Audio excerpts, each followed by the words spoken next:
കേൾക്കാൻ അറക്കുന്ന വയലൻസ് റിപ്പോർട്ടുകളും അഡിക്ഷൻ സ്റ്റോറികളും കേട്ടുമടുത്തു നിങ്ങൾ.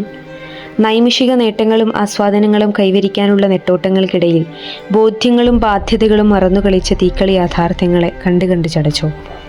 ശരിക്കും എന്താ പ്രശ്നം? ആർക്കാ പ്രശ്നം? ലഹരി ജീവിതം തുലയ്ക്കുമെന്നും തന്നെയും തൻ്റെ ജീവിത ചുറ്റുപാടിനെയും കാർന്നു തിന്നുമെന്നുമുള്ള ബോധ്യമുണ്ടായിട്ടും ഉപഭോക്താക്കൾ എന്ത് വില കൊടുത്തും ഈ മാരകം തേടിപ്പോകുന്നത്? പെറ്റുമ്മയെയും പൊറ്റുപ്പയെയും കൂട്ടുകാരനെയും കണ്ണിൽ കണ്ടത് ആരെയാണെങ്കിലും ഉറച്ച മനസ്സോടെ എങ്ങനെയാണ് ഇഞ്ചിഞ്ചായി കൊല്ലാനാകുന്നത്? ഇത്തരം ജീർണതകൾ ആഘോഷമാക്കി കൊണ്ടു നടക്കാനും അശ്ലീലമെന്ന് പൊതുബോധം വിധിയെഴുതിയ വൈകൃതങ്ങൾക്ക് വീരപരിവേഷം നൽകാനും സാധിക്കുന്നതെന്തേ? ആശ്വാസമാകേണ്ടവർ ഉള്ളിൽ ആശങ്ക നിറക്കുകയും ജീവിതം കലക്കുകയുമല്ലേ ചെയ്യുന്നത്? ഇതിൻ്റെയൊക്കെ ഒറ്റ കാരണക്കാർ വളർന്നു വരുന്ന പുതുതലമുറ മാത്രമാണ് എന്നത് ധാരണയുമാണോ? അധാർമികത അന്തസ്സെന്ന നിലയിൽ കൈമുതലാക്കിയ സാമൂഹ്യ സ്ഥിതിവിശേഷത്തിൻ്റെ ഉത്തരവാദികൾ 2000-കൾക്കോ അതിനുശേഷമോ ജനിച്ച ഇളം തലമുറ മാത്രമല്ല എന്നതാണ് വാസ്തവം. അവരെ മൗൾഡ് ചെയ്തെടുത്ത സമൂഹത്തിനും ചുറ്റുപാടിനും ഇന്നും ഗാലറിയിൽ മാത്രം ഇരുന്ന് കളികണ്ട് ആക്ഷേപഹസ്ത്രങ്ങൾ എഴുതിവിടുന്ന പഴയ തലമുറകൾക്കും ഇതിൽ വ്യക്തമായ പങ്കുണ്ട്. രേഖകളിൽ മാത്രം ഒതുങ്ങിക്കൂടിയ നിയമങ്ങൾക്കും നിയമവ്യവസ്ഥകൾക്കും അമിതവും അനിയന്ത്രിതവുമായ സാമൂഹ്യ മാധ്യമങ്ങളുടെ അതിപ്രസരണത്തിനും പങ്ക് തടയുക. ഇവിടെ മാറ്റത്തിൻ്റെയും ബോധനത്തിൻ്റെയും ആവശ്യം എല്ലാവർക്കുമാണ്. വിവരവിദ്യാഭ്യാസ സാങ്കേതിക രംഗങ്ങളിൽ പുരോഗതി കൈവരിച്ച നമുക്ക് ധാർമ്മികത കൈമാറുന്നതിലും കൈക്കൊള്ളുന്നതിലും സംഭവിച്ച അശ്രദ്ധയും പാളിച്ചയുമാണ് പ്രധാന കാരണം. പല സാഹചര്യ കെട്ടുപാടുകളിൽ കുടുങ്ങിയാണ് ഓരോരുത്തരും പല നീചവൃത്തികളിലും ചെന്നു ചാടുന്നത്.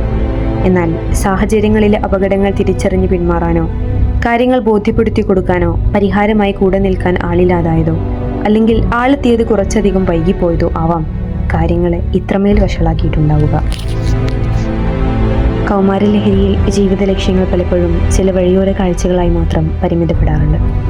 ഇപ്പോഴുള്ള ജീവിതം കളറാക്കുക എന്ന പോലെ പലരും. പ്രായത്തിൻ്റെ അപക്വത കാരണം പ്രകൃതിയാൽ സംഭവിക്കുന്നതാകും അത്.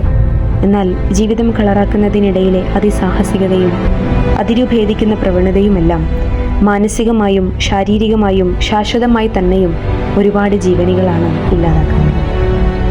പിഞ്ചു കുഞ്ഞുങ്ങൾ മുതൽ സോഷ്യൽ മീഡിയക്കും ഗെയിമിനും വീഡിയോസിനും അടിമപ്പെട്ട അനുഭവങ്ങളും കണക്കുകളും നമ്മുടെയൊക്കെ വായ പൊളിപ്പിച്ചു.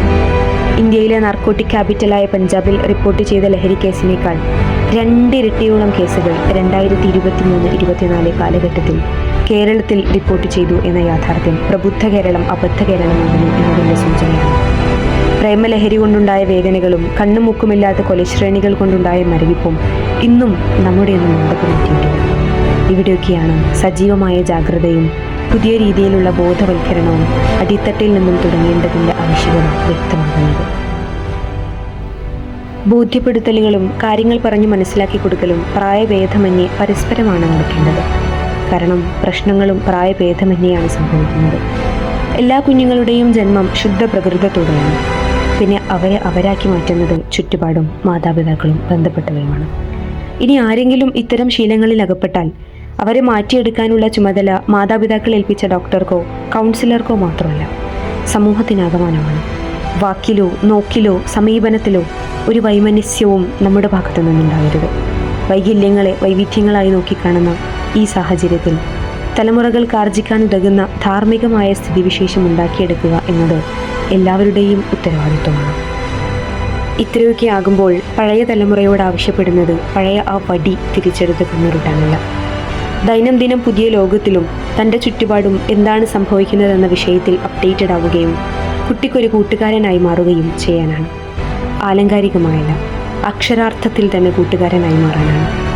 വിദ്യാഭ്യാസ സംവിധാനങ്ങളും ഏതോ അന്ധകാലത്ത് ഉപയോഗശൂന്യമായവ പഠിപ്പിച്ച് സമയം കളയാതെ കുട്ടിയുടെ ആപ്റ്റിറ്റ്യൂഡിനനുസരിച്ച് പുതിയ ലോകത്തോട് വിവേകത്തോടെ സംവദിക്കാനും സാമൂഹ്യ മാധ്യമങ്ങളിൽ എന്തും സുലഭമായതിനാൽ ഏതു തിരഞ്ഞെടുക്കണം, ഏത് ജീവിതത്തിൽ പകർത്തണം എന്ന ധാർമ്മിക ബോധം നൽകുകയുമാണ് ചെയ്യേണ്ടത്.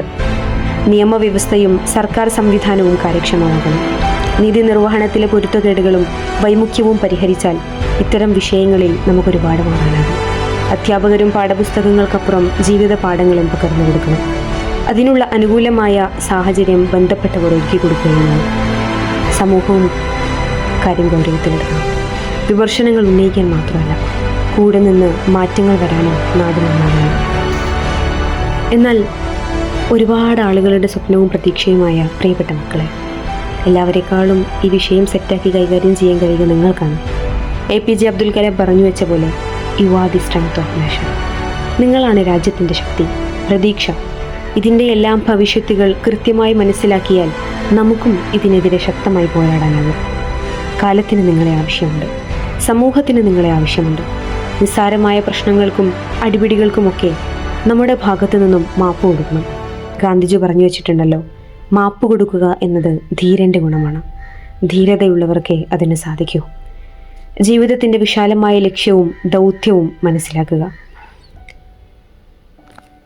ഇനി മോചനം ആഗ്രഹിക്കുന്നവർക്ക്, നിങ്ങൾ ലക്ഷ്യബോധമുള്ളവരാകണം. അതിനായി ചങ്കിനൊത്ത വൈബിനു പകരം വൈബിനൊത്ത ചങ്കിനെ സ്വീകരിക്കുക. ആത്മാർത്ഥതയുള്ള കൂട്ടുകാരനാകുക. മറ്റുള്ളവരുടെ ഷൂവിൽ കാലിടരുത് എന്ന് പറയാറുണ്ട്. എന്നാൽ ചില സമയത്ത് ചില പ്രശ്നങ്ങൾക്ക് അതിനേക്കാൾ വലിയ പരിഹാരമില്ല. അവിടെ നിന്നാണ് സഹതാപവും സഹായവും ഹൃദ്യമാകുന്നത്. Then say no to drugs, say no to crimes and say yes to life. പ്രായത്തിൻ്റെ അപക്വത കൊണ്ടോ ചില സമയങ്ങളിലെ അപക്വമായ സമീപനം കൊണ്ടോ തെറ്റുകൾ സംഭവിച്ചെന്നിരിക്കാം. തെറ്റ് സംഭവിക്കുന്നതൊരു തെറ്റല്ല, മനുഷ്യ സഹജമാണ്. എന്നാൽ അത് തിരുത്താനുള്ള മനസ്സില്ലാത്തതാണ് പ്രശ്നം. നമുക്കൊരുമിച്ച് തിരുത്തിക്കാം. നമ്മിൽ നിന്നും പ്രതീക്ഷയുടെ പൂവും കാത്തിരിക്കുന്നവർക്ക് ഒരു പൂക്കാലം സമ്മാനിക്കാം. ഉള്ളറിഞ്ഞ് ജീവിക്കാം.